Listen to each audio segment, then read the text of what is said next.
ನಿಮಗೆಲ್ಲ ಗೊತ್ತಿರಬಹುದು, ಭಾರತದ ಈಶಾನ್ಯ ದಿಕ್ಕಿನಲ್ಲಿ 7 ರಾಜ್ಯಗಳಿವೆ. ಅರುಣಾಚಲ ಪ್ರದೇಶ, ಅಸ್ಸೋಂ ಅಥವಾ ಅಸ್ಸಾಂ, ಮೇಘಾಲಯ, ನಾಗಾಲ್ಯಾಂಡ್, ಮಣಿಪುರ, ಮಿಜೋರಾಂ ಹಾಗೂ ತ್ರಿಪುರ. ಈ ರಾಜ್ಯಗಳನ್ನು 7 ಸಿಸ್ಟರ್ಸ್ ಎಂದು ಕರೆಯಲಾಗುತ್ತದೆ. ಈ 7 ರಾಜ್ಯಗಳನ್ನು ಭಾರತದ ಇತರ ರಾಜ್ಯಗಳೊಂದಿಗೆ ಸಂಪರ್ಕ ಕಲ್ಪಿಸಲು ಒಂದೇ ಮಾರ್ಗವಿದೆ. ಅದು ಸಿಲಿಗುರಿ ಕಾರಿಡಾರ್. ಇದನ್ನು ಚಿಕನ್ ನೆಕ್ ಎಂದು ಕರೆಯಲಾಗುತ್ತದೆ. ಈ ಮಾರ್ಗ ಕೋಳಿಯ ಕತ್ತಿನಂತೆ ಇರುವುದರಿಂದ ಚಿಕನ್ ನೆಕ್ ಎಂದು ಕರೆಯಲಾಗುತ್ತದೆ. ಪಶ್ಚಿಮ ಬಂಗಾಳದಲ್ಲಿರುವ ಸಿಲಿಗುರಿ ಕಾರಿಡಾರ್ ಮೇಲ್ಭಾಗದಲ್ಲಿ ಒಂದು ಬದಿ ನೇಪಾಳ ಮತ್ತೊಂದು ಬದಿ ಭೂತಾನ್ ಇದೆ. ಕಾರಿಡಾರ್ಗೆ ಹೊಂದಿಕೊಂಡಂತೆ ಕೆಳಭಾಗದಲ್ಲಿ ಬಾಂಗ್ಲಾದೇಶ ಇದೆ.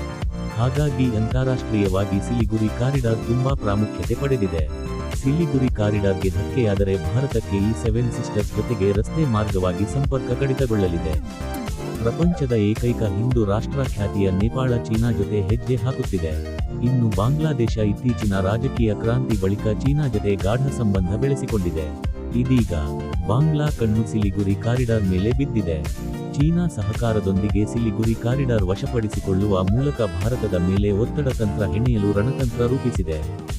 ಚೀನಾ ಸಹಕಾರ ನೀಡಿದರೆ ಮಾತ್ರ ಇದು ಸಾಧ್ಯವಾಗಲಿದೆ. ಚೀನಾ ನದಿದುದ್ದಿ ಎಲ್ಲರಿಗೂ ಗೊತ್ತಿರುವ ವಿಚಾರವೇ.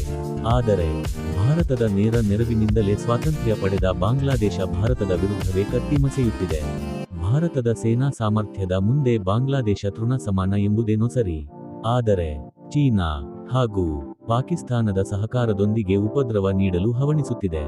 ಭಾರತದ ಆಂತರಿಕ ಪ್ರದೇಶದಲ್ಲಿ ಮೂಗು ತೂರಿಸುವುದು ಅಷ್ಟು ಸುಲಭದ ಮಾತಲ್ಲ ಎಂಬುದು ಗೊತ್ತಿದ್ದರೂ ಪ್ರಯತ್ನಕ್ಕೆ ಮುಂದಾಗಿದೆ.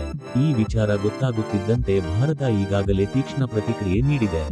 ಬಾಂಗ್ಲಾದ ಗಾರ್ಮೆಂಟ್ಸ್ ಉದ್ಯಮ ಅವಲಂಬಿತವಾಗಿರುವುದೇ ಭಾರತದ ಮೇಲೆ. ಗಾರ್ಮೆಂಟ್ಸ್ ಉದ್ಯಮಕ್ಕೆ ತನ್ನ ನೆಲ ಬಳಸಲು ಇನ್ನೂ ಅವಕಾಶ ನೀಡುವುದಿಲ್ಲ ಎಂದು ಭಾರತ ಈಗಾಗಲೇ ಬಾಂಗ್ಲಾಕ್ಕೆ ಸಂದೇಶ ರವಾನಿಸಿದೆ. ಬಾಂಗ್ಲಾ ಆಡಳಿತದ ಕುತಂತ್ರಕ್ಕೆ ಅಲ್ಲಿನ ಗಾರ್ಮೆಂಟ್ಸ್ ಉದ್ಯಮ ನಲುಗುತ್ತಿದೆ. ಈ ಮೂಲಕ ಬಾಂಗ್ಲಾ ಆರ್ಥಿಕತೆಗೂ ಪೆಟ್ಟು ಬಿದ್ದಿದೆ.